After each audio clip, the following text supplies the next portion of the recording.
Assalamualaikum warahmatullahi wabarakatuh. Bagaimana kabar Anda semua? Yuk kita belajar sejarah Indonesia. Kali ini kita akan belajar tentang pengaruh budaya Hindu-Buddha di Indonesia. Apa saja sih pengaruhnya?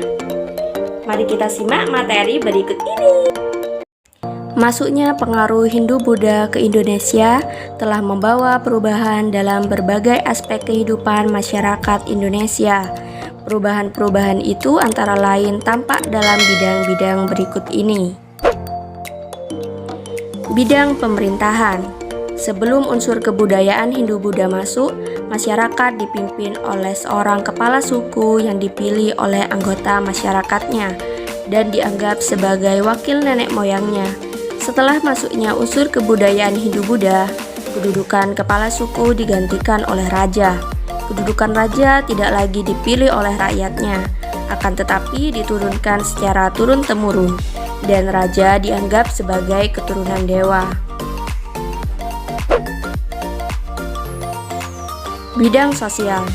Pengaruh Hindu-Buddha dalam bidang sosial ditandai dengan munculnya perbedaan yang tegas antar kelompok masyarakat.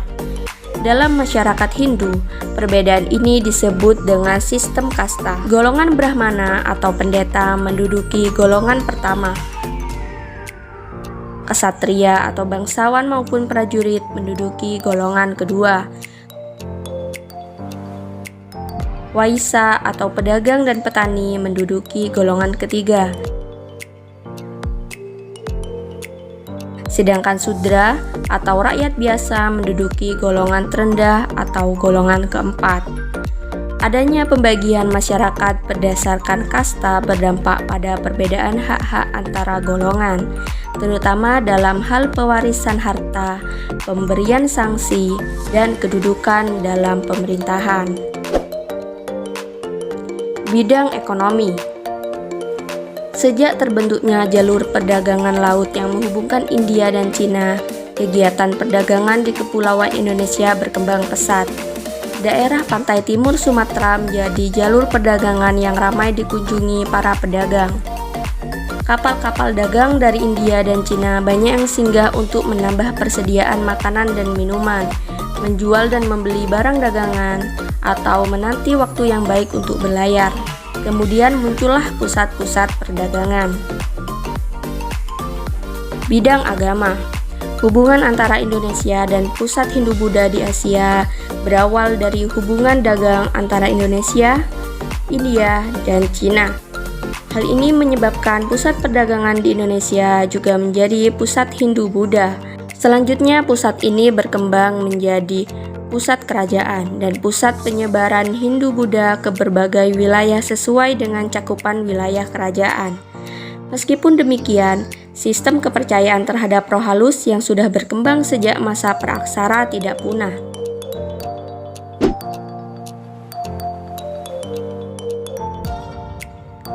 Sebelum masuknya unsur kebudayaan dan agama Hindu-Buddha, telah berkembang kebudayaan asli Indonesia.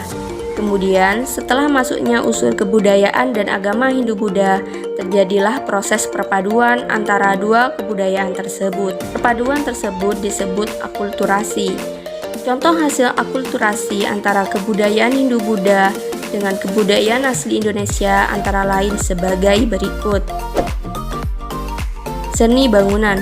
Bangunan yang megah, patung-patung perwujudan dewa atau Buddha, serta bagian-bagian candi dan stupa adalah unsur dari India.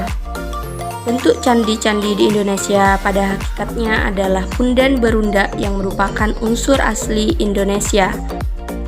Bangunan punden berundak sebenarnya sudah berkembang dari masa praaksara, sebagai penggambaran dari alam semesta yang bertingkat-tingkat dan menjadi tempat pemujaan terhadap roh nenek moyang. Seni rupa dan seni ukir.